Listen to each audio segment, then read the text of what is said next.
जय हिंद साथियों, आप लोग कैसे हैं? उम्मीद करता हूं कि आप लोग बहुत ही बढ़िया होंगे। ठीक है, तो आज की इस वीडियो में हम लोग क्लास 12 के होम साइंस के टॉप 10 वीवीआई सब्जेक्टिव क्वेश्चन को इस वीडियो में याद करवाने वाले हैं। जो भी 2025 के छात्र होंगे उनके लिए इम्पोर्टेंट वीडियो रहने वाला है। ठीक है, तब तक के लिए आपका काम रहेगा कि एक बार वीडियो को शेयर कर देना है, और चैनल पर पहली बार आए तो चैनल को सब्सक्राइब नहीं किए तो चैनल को भी आप लोग जरूर सब्सक्राइब कर लीजिएगा। अगर किसी भी तरह का अगर वीडियो में त्रुटि हो जाता है तो उसके लिए हम आपसे माफ़ी चाहते हैं पहले ही। ठीक है, अगर कहीं भी हो जाता है बाय मिस्टेक अगर पढ़ने में या तो बोलने में, तो उसके लिए हम माफ़ी चाहते हैं। ठीक है, अगर आप लोग 12th क्लास का अगर टोटल सब्जेक्ट का अगर वीडियो अगर आप लोग नहीं देखें ऑब्जेक्टिव का, तो आपको प्ले लिस्ट तैयार है। आप लोग जाकर एग्जाम प्री चैनल पर आप लोग जाकर पढ़ सकते हैं, कोई भी दिक्कत होने वाला नहीं है। और इसका पीडीएफ भी आपको एग्जाम प्री टेलीग्राम चैनल पर आपको फ्री में आपको मिल जाएगा, वहाँ से आप लोग जाकर डाउनलोड कर सकते हैं। ओके, और साथ ही साथ एग्जाम प्री चैनल का एक आपको व्हाट्सएप ग्रुप है, जिससे जुड़ने के लिए आपको इस नंबर पर आपको मैसेज हाई लिखना होगा। ओके, 90 65 71 94 39 इस नंबर पर अगर आप लोग लिखेंगे तो आपको व्हाट्सएप ग्रुप में जोड़ दिया जाएगा, ताकि आपको वायरल क्वेश्चन पेपर आपको मिलते रहे। ओके, देखिएगा क्वेश्चन नंबर 1 में क्या कह रहा है कि सूक्ष्म जीव क्या है। सूक्ष्म जीव क्या, तो ऐसा जीव जिसे मनुष्य अपनी नंगी आंखों से नहीं देख सकता है उसे सूक्ष्म जीव कहा जाता है। ऐसे जीवों को देखने के लिए हमें माइक्रोस्कोप यानी सूक्ष्मदर्शी यंत्र का प्रयोग किया जाता है। सूक्ष्म जीवों का अध्ययन ही सूक्ष्मजीविकी करता है। कौन करता है? सूक्ष्मजीविकी करता है। चलिए एक बार और रिपीट करना चाहेंगे। कह रहा था कि सूक्ष्म जीव क्या है, या सूक्ष्म जीव से आप क्या समझते हैं? तो ऐसे जीव या वैसा जीव जिसे मनुष्य अपनी नंगी आंखों से नहीं देख सकता है उसे सूक्ष्म जीव कहा जाता है। ठीक है ना, और ऐसे जीवों को देखने के लिए हमें सूक्ष्मदर्शी का प्रयोग किया जाता है, या सूक्ष्मदर्शी यंत्र का प्रयोग किया जाता है। सूक्ष्मदर्शी या सूक्ष्म जीवों को पढ़ने के लिए, अध्ययन करने के लिए, स्टडी करने के लिए हमें सूक्ष्म जीविकी करता है। कौन करता है? सूक्ष्म जैविकी करता है। ओके, क्वेश्चन नंबर देखिएगा आप लोग 2 नंबर में कह रहा है कि स्तनपान से आप क्या समझते हैं? स्तनपान से आप क्या समझते हैं? स्तनपान से आप क्या समझते हैं? तो इसमें लिखिएगा, या तो कह सकता कि स्तनपान क्या है। तो स्तनों में आने वाले प्राकृतिक दूध को माँ अपने बच्चे को पिलाती है। दूध पिलाने की इस प्रक्रिया को स्तनपान कहा जाता है। स्तनपान शिशु के संरक्षण और संवर्धन प्रदान करता है। क्या करता है? तो शिशु को जो है स्तनपान जो होता है संरक्षण और संवर्धन प्रदान करता है। ओके, कहने का मतलब हुआ कि स्तनपान अगर आप लोगों को बोलेगा तो लिखिएगा स्तनों में आने वाले प्राकृतिक दूध को माँ अपने बच्चे को पिलाती है। दूध पिलाने की इस प्रक्रिया को स्तनपान कहा जाएगा, और स्तनपान जो होगा शिशु के संरक्षण और संवर्धन में प्रदान करता है। ओके, क्वेश्चन नंबर लेते हैं हम लोग 3rd नंबर में। कह रहा है कि स्वच्छता क्या है। तो स्वच्छता क्या है इसके बारे में समझिएगा। तो स्वच्छता का अभिप्राय जो होता है हमारे या तो अपने वातावरण में स्वयं के हानिकारक तत्वों से बचाना, तथा शरीर के अंदर एवं बाहर के मल को समय पर दूर करना। स्वच्छता को 3 भागों में बांटा जाता है: वातावरण, शारीरिक एवं मानसिक। ठीक है ना, यानी स्वच्छता के बारे में बोलेगा कि स्वच्छता से आप क्या समझते हैं। तो स्वच्छता क्या है, तो स्वच्छता का अभिप्राय अपने वातावरण एवं स्वयं को हानिकारक तत्वों से बचाना, तथा शरीर के अंदर एवं बाहर के मल को समय पर दूर करना। स्वच्छता को 3 भागों में बांटा जाता है: शारीरिक, पहले नंबर है वातावरण, शारीरिक और आपको मानसिक है। ये स्वच्छता के उदाहरण है। ओके, क्वेश्चन नंबर 4 कह रहा है कि व्यक्तिगत स्वच्छता क्या है।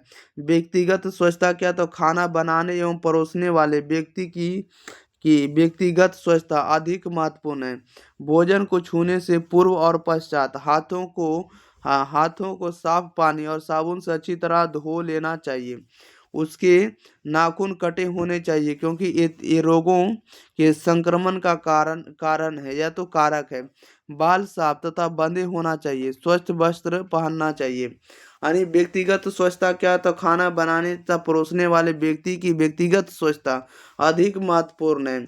अगर भोजन को छूने से पूर्व और पश्चात हाथों को साफ पानी और साबुन से अच्छी तरह धो लेना चाहिए।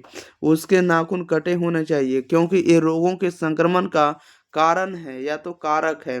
बाल साफ तथा बंधे होना चाहिए और स्वस्थ वस्त्र पहनना चाहिए। एक व्यक्तिगत स्वच्छता है। क्वेश्चन नंबर 5 नंबर में कह रहा है कि खाद्य स्वच्छता क्या है। तो खाद्य स्वच्छता क्या या खाद्य स्वच्छता से आप क्या समझते हैं। तो अच्छे आहार के लिए जितना आहार का संतुलित होना आवश्यक है उतना ही स्वच्छ होना आवश्यक है। इसलिए भोजन को पकाने, परोसने तथा संग्रहित करते समय स्वच्छता के नियमों का पालन करना चाहिए ताकि भोजन समदूषित होने से बचे। इन नियमों का पालन नहीं करने पर भोजन दूषित और अस्वस्थ के कारण अस्वस्थ होने के लिए या अस्वस्थ के लिए हानिकारक हो जाता है। अतः स्पष्ट है कि भोजन के लिए सुरक्षित हस्तन को खाद्य स्वच्छता कहा जाएगा। इसे भोजन कीटाणु रहित रहता है। इसे भोजन क्या रहता है, कीटाणु रहित रहता है। चलिए आप लोग रिपीट करके पढ़ लेंगे। क्वेश्चन नंबर 6 लेते हैं। कह रहा है कि मिलावट से आप क्या समझते हैं। मिलावट से आप क्या समझते हैं। तो मिलावट की परिभाषा इसमें क्या लिखिएगा। तो मिलावट की परिभाषा में लिखिएगा मिलावट एक ऐसी प्रक्रिया है जिसके द्वारा खाद्य पदार्थों की प्रकृति, गुणवत्ता तथा पौष्टिकता में बदलाव आ जाता है। यह बदलाव खाद्य पदार्थों में किसी अन्य मिलती जुलती चीज मिलने या उसमें से कोई तत्व निकालने के कारण आता है। अतः उदाहरण के लिए दूध से क्रीम निकालना या उसमें पानी मिला देने से मिलावट आ जाता है। यही क्या कहलाता है, मिलावट कहलाता है। मिलावट क्या होता है। तो मिलावट का परिभाषा, मिलावट एक ऐसी प्रक्रिया होता है जिसके द्वारा खाद्य पदार्थों की प्रकृति, गुणवत्ता, पौष्टिकता में बदलाव आ जाता है। यह बदलाव खाद्य पदार्थों में किसी अन्य मिलती जुलती चीज मिलने या उसमें से कोई तत्व निकालने के कारण आता है। उदाहरण के लिए हम बोले तो दूध से क्रीम निकालना या उसमें पानी मिला देना मिलावट कहलाता है। क्या कहलाता है, मिलावट कहलाता है। अगला नंबर है भोजन अपमिश्रण क्या है। तब भोजन अपमिश्रण क्या था। भोजन की विशुद्ध वस्तुओं में कुछ विजातीय या कम मूल्य की स्वजातीय मूल्य के मिश्रण को भोजन अपमिश्रण कहते हैं। भोजन में मिलावट रहने से उसका पोषक तत्व घट जाता है। प्रायः गेहूं, चावल, दाल आदि में कंकड़ मिलकर उनकी तौल बढ़ा दी जाती है। ये भोजन का क्या कहलाता है, अपमिश्रण कहलाता है। क्वेश्चन नंबर 8 में कह रहा है कि ज्वर क्या है। तो ज्वर क्या है या ज्वर से आप क्या समझते हैं। तो जब किसी व्यक्ति में शरीर से उत्पन्न तथा निष्कासित ताप में संतुलन नहीं रहता है तथा ताप सामान्य से अधिक हो जाता है तो ऐसी स्थिति को ज्वर कहा जाता है।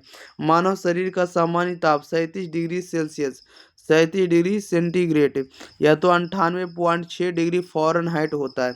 मानव शरीर का अगर तापमान बोलेंगे तो कितना होता है। तो 37 डिग्री सेंटीग्रेड होता है और फ़ारेनहाइट में कितना होता है। तो 98.6 डिग्री फ़ारेनहाइट होता है। ओके, कहने का मतलब कि ज्वर क्या है। तो जब किसी